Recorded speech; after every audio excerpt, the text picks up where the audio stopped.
Hi everybody, welcome to week 3.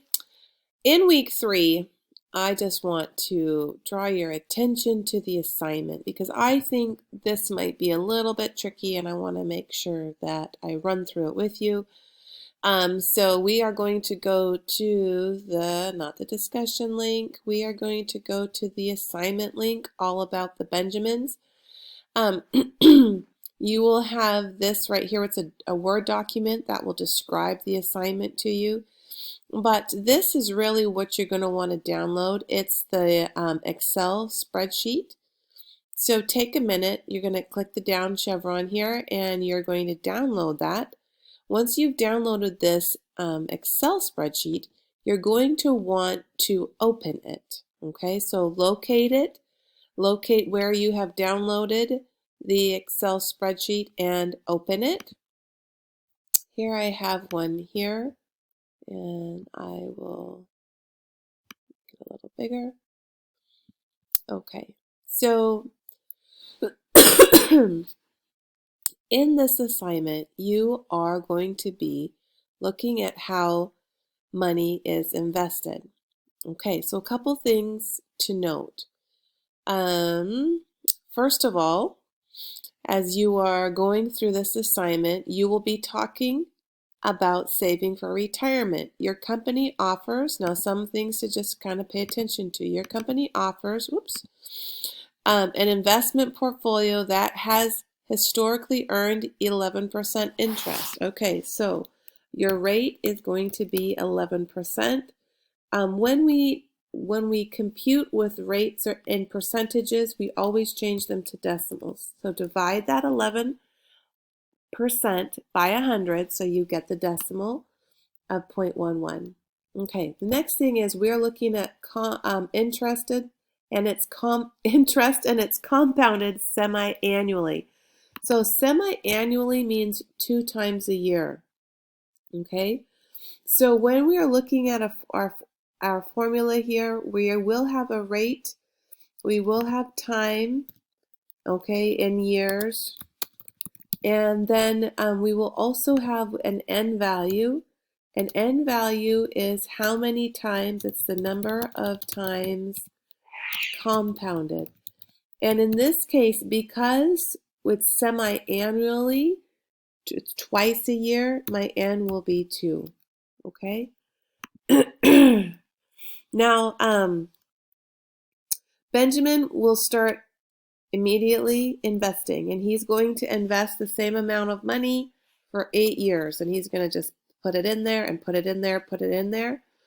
After 8 years, Benjamin will stop investing, and his account will continue to grow, grow, grow, and we're going to see what that looks like here at the bottom. However, you're not ready to invest right now. You know, money is tight. So you're going to wait until you're 30. So you're going to wait for 8 years, and then you're going to put money in. You're going to put the same amount in year after year after year until you reach the age of 65. So we're going to see who will make more money, you or Benjamin, at the end of the year. It says to choose an amount between 1,000 and 10,000. So for this assignment, I'm going to choose 2. You can pick whatever you want. You could do 5, you could do 6, you could do 1,500. It's up to you. But I will put the number 2,000 in there. This number will impact this table down here. Okay, so notice that I chose 2,000, so that's the number that Benjamin will be investing here, and that I will be investing from 30 to 65. Okay. Now, how much money does Benjamin have in his account after 1 year? Alrighty. So our formula is amount, that we're doing compound interest, okay? So the compound interest formula is A is equal to P. That's my principal. That's what I started with. That's going to be my 2,000. 1 plus R, my rate as a decimal, divided by N, which is going to be 2 in this case.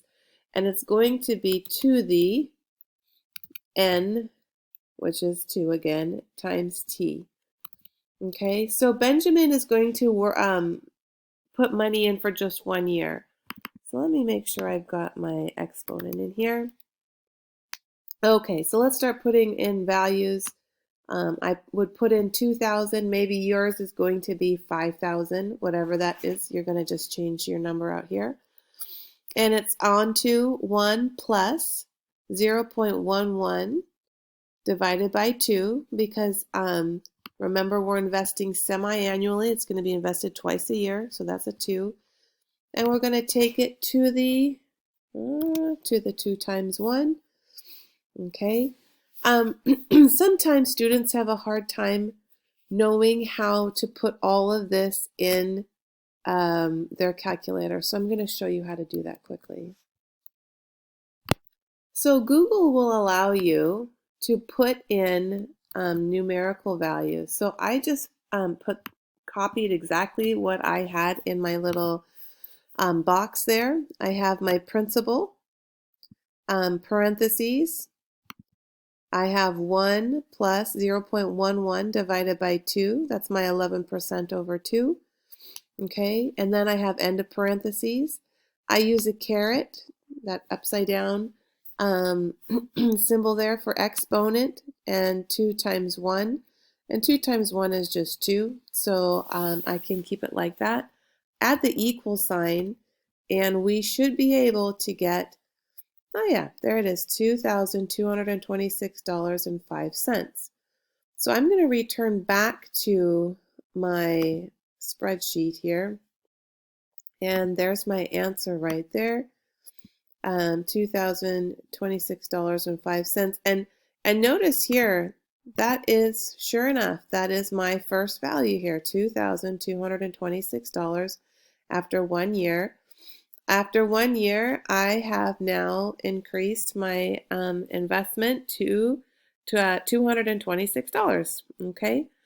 Now, at age 22, you haven't invested anything. Okay, so we're gonna look at these two charts here. Notice that Benjamin invests for 8 years and then he stops, and his money is still growing and still growing and still growing and still growing and still growing and still growing.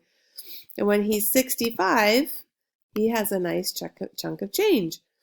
I, on the other hand, or you on the other hand, you start investing at 30, okay? And wow, let's see, you invest quite a bit more. You're not doing it for 8 years, you're doing it for from 30 to 65, okay? So that's quite a bit more than 8 years. And look at your investment and how much you have at 65 versus Benjamin. Okay, so you will then use this information now to create a graph. And I'll show you one of the fastest and easiest ways you can do that. You're just going to highlight your stats here. So this is your table. You're going to highlight that. Click Insert. Okay, and yours might look a little bit different. If I click Insert at the top, I might click Chart and then Line Chart, and I get this chart here.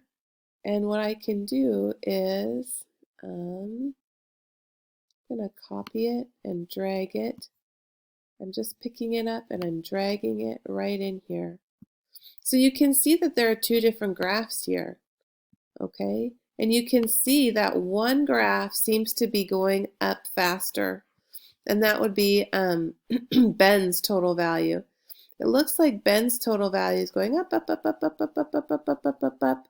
And your total value is also increasing, but it's never going to catch Ben. It looks like Benjamin's is just going through, and he's going to go through the roof faster than yours will. Yours will grow, but it's not going to catch Ben. Okay? So let's look here at the bottom. Who had more money at age 65? How much money did Benjamin invest, and how much money did you invest? Remember, Benjamin only invested for 8 of the years, right? So how much money did Ben invest? That's his amount right here. Now, how about you? How much money did you invest?